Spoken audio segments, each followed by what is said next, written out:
sual verəndə yadına saxla. Kameranın sonu sorusu olur. Yaxşı, bilmələn bir arzu olar. Hə, nəysə, qoy geçsin. Deməli, keçdik nəyə? 1857-1859-cu illərdə Hindistanda sipahilər üsyanı baş verir.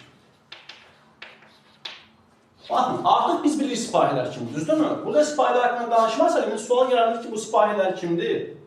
Sipahilər, zabitlər ingilislərdən, əsgərlər hindlilərdən olur. İndi sizcə zabitlər burada üsyan qaldırardılar? Yox. İngilis qaldırmır da o üsyanı. Üsyanı qalan kimdir? Əsgərlərdir. Üsyanın baş vermə səbəb nədir burada?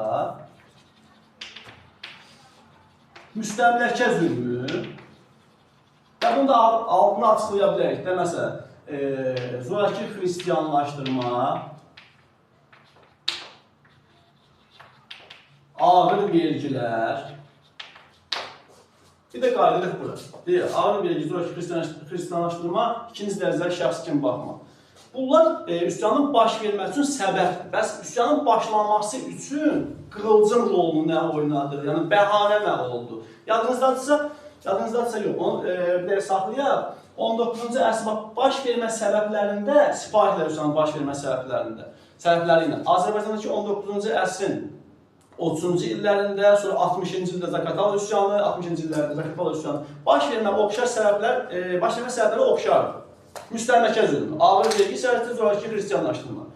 Məsələn, sual düşərsə ki, 19-cu əsrin 30-cu illərində Azərbaycanda, 19-cu əsrin 50-ci illərində Hindistanda baş vermiş üsyanların baş vermişdir. Və də baş vermiş oxşar hadisə. Onlar müstəmləkə əleyhinə üsyanların baş verməsi. Buyur. Dimdə var o sual. Hətta mən dimdən danışıram, bəs üsyanın baş verməsi üçün bəhanə nə oldu? Bəhanə patronlardan istifadə. Deyir ki, Hindli əsgərlərə o patron paylamışlar, onu deyir ağzına cırırdı, kağızını deyək də, kağızını o ağzına cırırdı, sonra patronlar çıxarıb doldurdu tüfənginə. Həmən xəbər yayıldı, şayə idi, nə idi, bilmirəm kimlər daşımışdı bu şayəni. Belə xəbər yayılır ki, güya ki, Hindlilərə verilmiş patronların kağızları inək yağına, piyinə bulaşdırılır. Hindlilər üçün də inək müqəddəs idi. Gördüyünə göndərilir. Hə, biz inəyə kəsf yeyirik, onlar müqəddəslər. Nəysə, və müsəlmanlar üçün isə paylanan patronların kağızları donuz piyinə bulaşdırılmışdır. Müsəlmanlar üçün də donuz nədir? Haram sayıldığına görə bu əsgərlər arasında bir böyük bir çaşqınlığa, nə bilim, çıxışlara səbəb oldu. Və üsyan bununla başladı. Üsyan bizim köhnə kitabda yazılır ki, 1857-də Mirutda başlayır və Qanq vadisinə yayılır. Qanq vadisinə yayılır. Sonra üsyanın gedişində 2-ci Bahadır Şah elan edilir. Şah Sultan. Yəni, üsyan başçısı olaraq Şah elan olunur. Tayfinlər hərəkatını bizim növbət dərsimizdə, onu da inşallah günlər çatdırsaq izah edərik. Tayfinlər hərəkatı ilə sipahilər üsyanın ortaq cəhəti nədir? Deyir, üsyan gedişində üsyan rəhbərlərinin hökmdar elan olunması. Hər ikisini oxşardır. Orada Xunsuçyan, tələ kitabda yer gelmiş adı yoxdur. Burada isə Bahadırı hökmdar elan etdilər. Üsyan deməli, Dehli tutulur burada.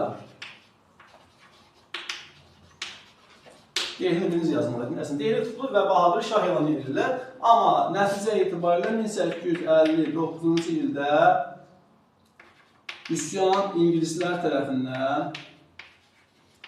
yatırılır. Məsələn, məşrutə hərəkatı ilə onun ortaq cəhəti nə ola bilir? Nə? Üsyan yatırılır. Qutardı getdi, yatırılır. Amma ingilislər tərəfindən yatırılması. Sonra həmçinin Xiyabaninin başlığı altında baş vermiş milli azadlıq hərəkatı. O da ingilislərin köməyi yatırılmışdır. Üsyan yatırılır. Üsyanın yatırılmasının səbəbi, məğlub olmasının səbəbi nə idi? Deməli, vahid komandanlığının olmaması, kifayət qədər gücün olması, bir də üsyançılar arasında fikir ayrılıqları, hər öz planı, öz məqsədləri var. Ona görə üsyan yatırılır. Amma ingilislər döndülər, baxdılar. bu üsyan yatıldıqdan sonra yenə idarəçilikdə dəyişiklik edirlər.